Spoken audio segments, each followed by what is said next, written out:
ओम सरस्वत्यै नमः। प्यारे विद्यार्थियों, आप सबों का लावण्यम संस्कृतम में बहुत बहुत स्वागत है।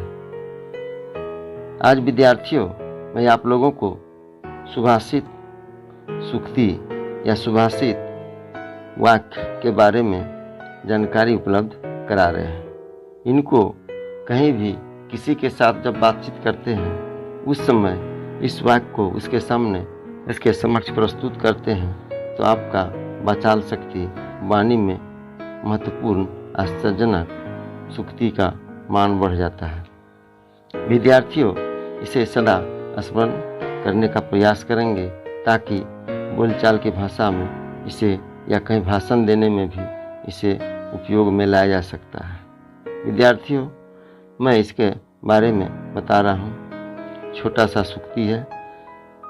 4 वर्गों में जब 4 भाग में एक श्लोक को बांटते हैं, उसमें से कोई भी एक कोना का श्लोक रहता है। कभी कभी आगे का श्लोक या पीछे का श्लोक का एक अंश रहता है, एक पार्ट रहता है। इसमें छोटा सा श्लोक होता है, छोटा सा वर्ड को इसे सूक्ति कहा गया है। विद्या ददाति विनयम, विद्या विनय देती है।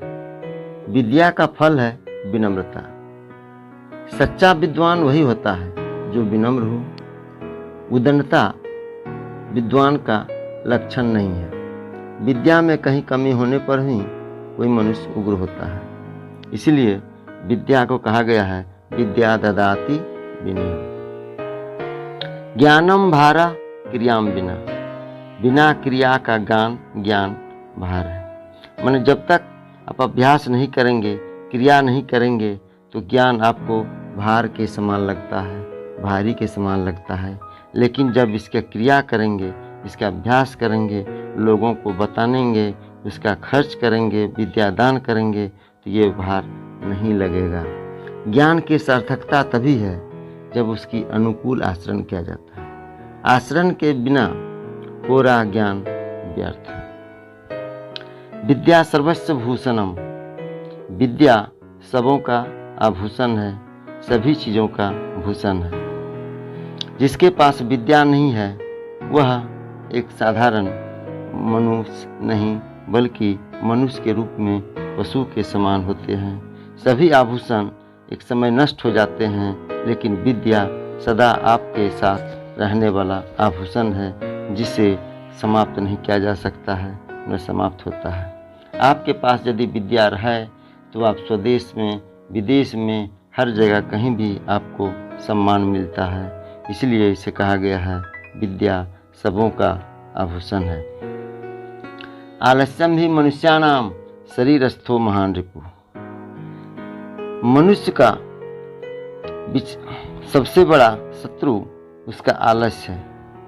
मनुष्य क्रियावान है, यदि उद्योगशील है, काम काज करने वाला है तो उसे आलस त्याग देना चाहिए। आलस करने पर उसे लक्ष्य तक पहुंचने में कठिनाई होती है। आलस्य सदा हमारे शरीर में रहने वाला शत्रु है। यह बंधु नहीं है या दोस्त नहीं है। जब तक आलस्य नहीं त्यागेंगे तो अपने परम लक्ष्य को पाना मुश्किल है। इसीलिए इसके बारे में हम मनुष्यों को सदा सजग रहना चाहिए और हमारे शरीर में रहने वाला ये बहुत बड़ा दुश्मन है। आलस्यम ही मनुष्यानाम शरीरस्थो महान रिपु या महारिपु।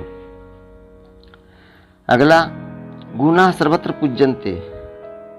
गुणों की पूजा हर जगह होती है, सभी जगह होती है और सभी लोग करते हैं। अवगुण की पूजा लोग नहीं के बराबर करते हैं। कुछ लोग ऐसे हैं जो अवगुण को भी मानते हैं, लेकिन गुण सदा कामयाब होती है। गुण की पूजा हर जगह होती है। वहाँ किसी को नहीं देखा जाता है कि आपके माता पिता बड़े हैं, आपके भाई बड़े हैं, कोई सम्मानित कार्य वो करते नहीं। ये क्वालिटी, ये गुणवत्ता, ये गुण कर्मशील कर्मठ आप में होना चाहिए। इसलिए आपको कोई न कोई चीज़ का गुण होना ही चाहिए, चाहे साहित्य हो, संगीत हो, कला हो, किसी भी प्रकार का गुण होना चाहिए।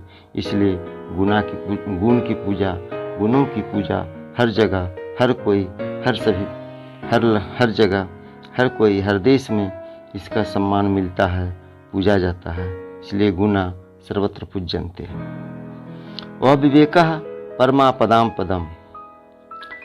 बिना सोचे समझे काम नहीं करना चाहिए। बिना सोचे समझे काम करना विपत्ति को बुलाना है। मनुष्य को कोई भी काम जब करना चाहिए तो योजना अनुसार उससे अच्छे विचार कर, सोच समझ कर ही करना चाहिए। उससे उसको विपत्ति नहीं आती है और उस लक्ष्य को प्राप्त करने में, उसे सफल होने में दिन नहीं लगता है, देर नहीं लगती है। सफल पूर्वक वहाँ तक उसके पहुँचने में कामयाब हो जाता है। इसीलिए हमें और हर मनुष्य को बिना विचारे काम करे जो पाछे पछता है। बिना विचारे काम नहीं करना चाहिए, क्योंकि बाद में पछताना पड़े और लोग दुनिया में लोग हंसे। ऐसा कार्य नहीं होना चाहिए।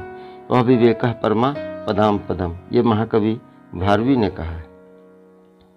मौनम सर्वार्थ साधनम, किसी भी का आभूषण। यदि हम मूर्ख हैं, नहीं जानते हैं किसी प्रकार का, यदि किसी चीज़ का व्याख्यान देने में हमें परेशानी होती है, सरलतापूर्वक किसी के सामने, किसी के समक्ष नहीं बोल पाते हैं, तो हमें सदा चुप रहना ही अच्छा है।